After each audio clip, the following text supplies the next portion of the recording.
पितरों की बड़ी नम्रता।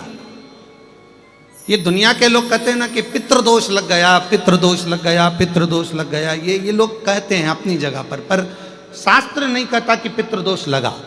शास्त्र कहता है कि हमारे घर के पितर, हमारे घर के पूर्वज हमको देखकर हमेशा खुश होते हैं, कभी बद्दुआ नहीं देते हैं, कभी बद्दुआ नहीं देते। पर घर के बच्चों का एक नियम होना चाहिए, घर के बुजुर्गों का, घर के रहने वाले व्यक्ति का, घर में रहने वाला एक एक व्यक्ति का यह नियम होना चाहिए कि 16 श्राद्ध जब आए तो उन 16 श्राद्ध में आप अपने पूर्वजों को धन्यवाद दो, प्रणाम करो, नमन करो, दान करो, पुण्य करो।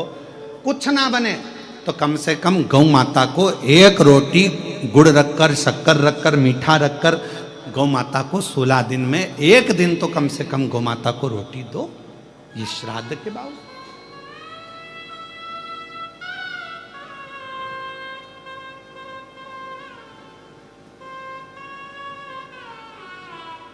कितना बड़ा हमारा परिवार है, कितना बड़ा।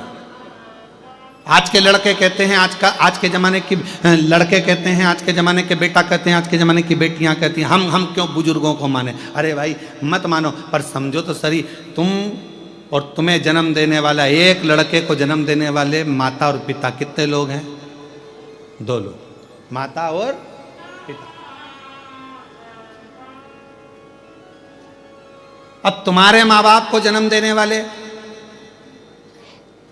कहां से हो गए? 2। तुम्हारे माँ बाप को जन्म देने वाले हो गए 4, 2 उधर के, 2 उधर के, एक के द्वारा ही पैदा हो गए क्या?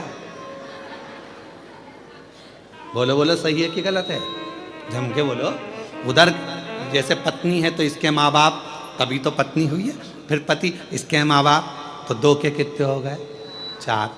अब उनके दादाजी के निकालो तो दादा के कितने हो गए? 8। उधर के, इधर के, ऐसे अंदाजा लगाओ 7 पीढ़ी का। ऐसे अंदाजा लगाओ 7 पीढ़ी का, और 7 पीढ़ी का अंदाजा लगाकर देखोगे तो मालूम पड़ेगा कि जितना 7 पीढ़ी के अंतर्गत जो पूर्वजों का एक तत्व सब में रहा है, वो तत्व हम में भी रहता है। जैसे पिताजी को चिड़चिड़पन रहा है तो वो पिताजी को भी रहेगा, उसकी औलाद को भी रहेगा, उसके पोते को भी रहेगा, उसकी पोती को भी रहेगा। ये नियम है, नीति है, वहीं से चला आ रहा है, इसको कोई रोक नहीं सकता।